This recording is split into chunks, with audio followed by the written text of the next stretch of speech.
इस विश्लेषण में स्वागत है।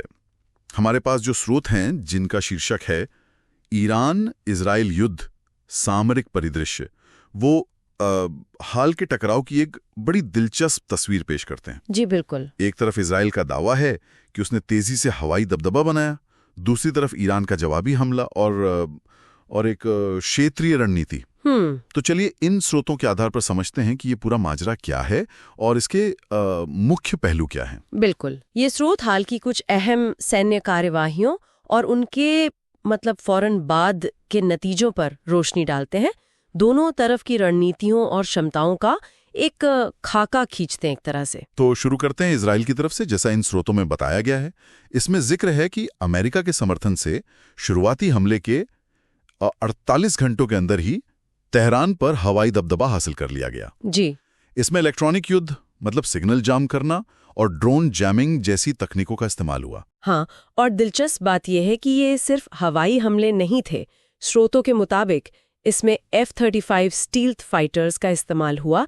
ये वो लड़ाकू विमान है जो राडार की पकड़ में आसानी से नहीं आते। अच्छा। स्टील्थ वाले। जी। साथ ही गहरी मार करने वाली मिसाइलें और साइबर हमले भी किए गए, जिन्होंने कथित तौर पर ईरानी रडार सिस्टम को काफी हद तक बेकार कर दिया। ये दिखाता है कि लड़ाई अब सिर्फ जमीन या हवा में नहीं, साइबर स्पेस में भी उतनी ही अहम है। अच्छा, तो ये एक मिला जुला एक इंटीग्रेटेड तरीका था। बिल्कुल। और इसका असर क्या हुआ? क्या स्रोत ईरानी ठिकानों पर हुए नुकसान के बारे में कुछ खास बताते हैं? बिल्कुल।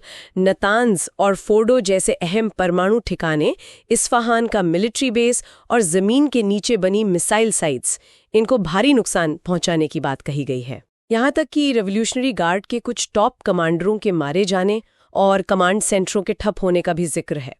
और सबसे अहम बात, स्रोतों के अनुसार ईरान के संवर्धित यूरेनियम का भंडार कथित तौर पर नष्ट हो गया। क्या बात है। हाँ, जो उसके परमाणु कार्यक्रम के लिए एक बहुत बड़ा झटका हो सकता है। ये तो काफी गंभीर नुकसान की तस्वीर पेश करता है। लेकिन यहाँ एक और बात है। स्रोत बताते हैं कि ईरान ने भी करीब 300 से ज्यादा मिसाइलों और ड्रोन दागे थे। जी हाँ। इसके बावजूद इजराइल में नुकसान सीमित रहा, ऐसा कैसे? हाँ, ये इजराइल की जो रक्षात्मक क्षमताएं हैं उनको दिखाता है। स्रोत बताते हैं कि इजराइल का आयरन डोम, वही मशहूर डिफेंस सिस्टम, हाँ, सुना है काफी, जो छोटे रॉकेटों को हवा में रोकता है, हाँ। और एरो 3 सिस्टम, जो ज्यादा ऊंचाई पर बैलिस्टिक मिसाइलों का नष्ट करने के लिए है, इन्होंने ज्यादातर ईरानी हमलों को नाकाम कर दिया। अच्छा, इससे इजराइल में जाने और माल का नुकसान काफी कम रहा। और कूटनीतिक तौर पर भी, जैसा स्रोत बताते हैं, इजराइल ने इसे परमाणु आतंकवाद के खिलाफ एक जरूरी कार्यवाही के तौर पर पेश किया। एक नैरेटिव सेट किया। जी, जिसे अमेरिका, ब्रिटेन और कुछ यूरोपीय देशों का समर्थन भी मिला, ऐसा कहा गया है। ठीक है, ये तो हुई इजरायली हमले और बचाव की बात, जैसा स्रोत बताते हैं। लेकिन सिक्के का दूसरा पहलू भी है। ईरान ने कैसे प्रतिक्रिया दी? वो खैबर शेकन मिसाइलों का जिक्र है। हाँ, ईरान ने जवाबी कार्रवाई की, जिसमें मिसाइल और ड्रोन हमले शामिल थे। इसमें खैबर शेकन जैसी हाइपरसोनिक मिसाइलें भी थीं।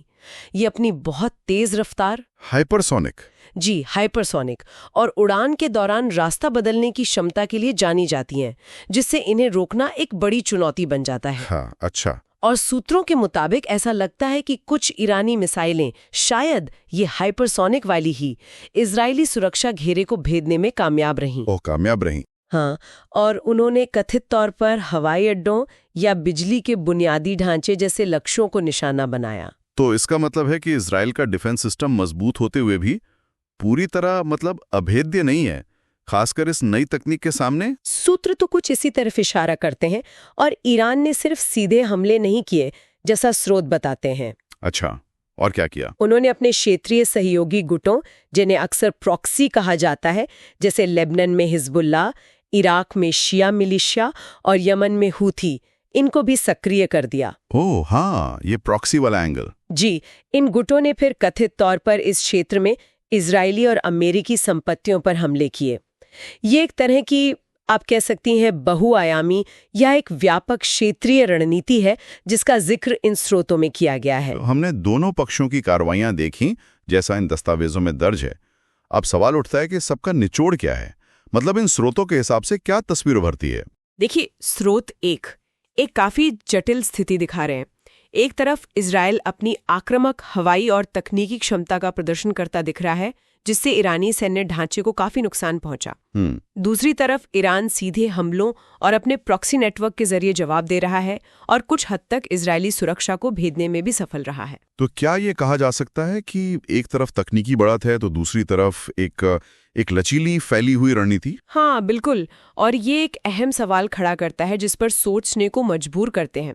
भले ही इजरायल ने फौरी तौर पर मतलब हाथ के हाथ ईरान के परमाणु और सैन्य ढांचे को नुकसान पहुंचाया हो जी, लेकिन क्या ईरान के क्षेत्रीय नेटवर्क को और ज्यादा सक्रिय कर देने का लंबे दौर में कोई अनपर्यवेक्षित रणनीतिक नतीजा भी निकल सकता है जी? ये तकनीक बनाम रणनीति, हाँ, या कहें कि सीधे टकराव बनाम अप्रत्यक्ष युद्ध का दिलचस्प मामला है। वाकई विचार करने के लिए एक महत्वपूर्ण बिंदु है ये। जैसा कि इन स्रोतों में विस्तार से बताया गया है, हवाई सुरक्षा कितनी कारगर है और दूसरी तरफ ये प्रॉक्सी या जिसे असम्मित युद्ध कहते हैं वो रणनीति कितनी टिकाऊ और प्रभावी साबित हो सकती है। ये आधुनिक संघर्षों की गतिशीलता को समझने के लिए निश्चित रूप से बहुत कुछ सोचने को देता है ना? बिल्कुल सही कहा, काफी कुछ है सोचने के लिए।